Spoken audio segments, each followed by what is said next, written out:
नमस्कार मंडळी, स्वागत आहे प्रिटी प्रतिभा। तुम्ही आपल्या चॅनलवर नवीन असाल तर चॅनलला लाईक करा, शेअर करा आणि सबस्क्राइब करायला मात्र विसरू नका। कारण संध्याकाळची पूजा झाल्यानंतर आम्हाला जायचं होतं आज जो आता सप्तशृंगी वणीगडावरची पदयात्रा सुरू झाली आहे। तर शिरपूर येथील मानाचा रथ मालेगाववरून जाणार होता, मग तो बघण्यासाठी आणि दर्शनासाठी आम्हाला जायचं होतं। म्हणून पहिल्यांदा घरामध्ये सगळे दिवांची पूजा वगैरे केली आणि मग आम्ही निघालो 7:30-7:30च्या दरम्यान रथ बघण्यासाठी। तर घरापासून बऱ्यापैकी लांब मेन रोडला जावं लागतं सटाणा नाक्याकडे, तर मग आम्ही तिकडे निघालो होतो। तर खूप सगळी अशी गर्दी होती, कारण प्रत्येक जण हा रथाचं दर्शन घेण्यासाठी आलेला असतो आणि खूप छान असं वातावरण असतं। तुम्ही बघू शकता किती गर्दी आहे। बोल अंबे की जय, माय तुना डोंगर हिरवागार अशा अनेक खानदेशी गाण्यांवर तालावर थिरकणारे भक्तांचे पाय आणि वणीच्या देवीचा जयघोष करणारी अनवाणी पायाने निघालेले हजारो यात्रेकरी, असं हे चित्र 3.5 शक्तिपीठांपैकी अर्धशक्तिपीठ असलेल्या वणीच्या सप्तशृंगी देवीच्या चैत्र यात्रोत्सवाला जाण्यासाठी निघालेल्या भाविकांमुळे मालेगावकडून वणीकडे जाणाऱ्या प्रत्येक रस्त्यावर आपल्याला पाहायला मिळते।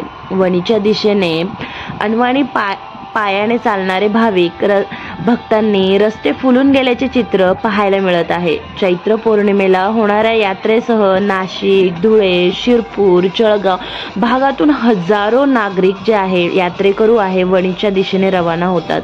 धुळे जिल्ह्याची हद्द ओलांडल्यावरती मालेगाव तालुक्यातील झोडगे गावापासून भाविकांचे जथ्थेच्या जथ्थे वणीच्या दिशेने निघालेले दिसतात। भक्ती आणि श्रद्धेचे अनेक रूप तुम्हा सगळ्यांना या ठिकाणी बघायला मिळेल। विशेष म्हणजे या भाविकांना अन्नदान असतं, पाण्याचं वाटप असतं, औषध वाटप, निवारा, चहाची सोय देखील अनेक ठिकाणी केली जाते। पायी चालण्याचा प्रवास थोडा सुकर झाला की हे लोक पुन्हा पुढे चालायला निघतात। जागोजागी मंडप टाकलेले आहेत, थोडीफार विश्रांती झाली की पुन्हा चालायचं। या पायी चालणाऱ्यांमध्ये तुम्हाला अगदी अबाल वृद्ध सुद्धा बघायला मिळतील। तर आम्ही देखील बघायला आलो आहे आणि यामध्ये एक मानाचा रथ येतो जो शिरपूरवरून येतो। त्यांची 23 वर्षांची ही पायी जाण्याची, रथ जाण्याची एक परंपरा आहे, त्यामुळे या रथाला एक वेगळाच मान मिळालेला आहे। तर आम्ही तो बघायला आलो होतो। तर तुम्ही पण एन्जॉय करा की किती तो उत्साह आहे लोकांमध्ये, तुम्ही बघू शकताय। अगदी न थकता लोक हे चालत असतात उत्साहाने। तर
ज्या रथाच्या दर्शनासाठी आम्ही इतक्या वेळ प्रतीक्षेने उभे होतो, अखेर तो रथ आलाच होता। तर सगळ्यात पहिले त्यांचा बँड असतो आणि त्याच्या पाठीमागून जो रथ येतो त्यावर ते आजीबाबा आहेत, त्यांनी हा परंपरा जी आहे ती सुरू केलेली आहे। आता त्यांची मुलं देखील त्यावर असतात।